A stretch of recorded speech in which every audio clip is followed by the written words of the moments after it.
নমস্কার বন্ধুরা, আজকে দেখাবো খুব সহজে আচারি পটল।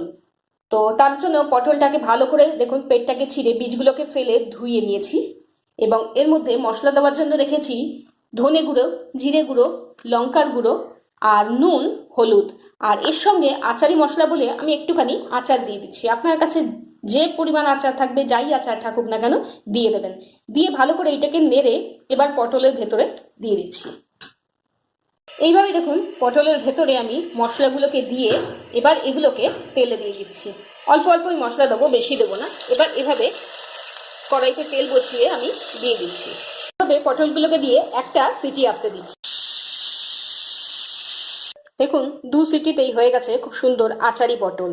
এইভাবেই পটল গরম গরম ভাত বা রুটির সঙ্গে সার্ভ করুন আর আপনার অভিজ্ঞতা আমার সঙ্গে শেয়ার করুন। আপনারা দেখছেন অবশ্যই ভিলেজ কিচেন উইথ মৌমিতা। এই সুন্দরভাবে কি সুন্দর একটা রোগানে বেরিয়েছে, দেখতে থাকুন। ধন্যবাদ।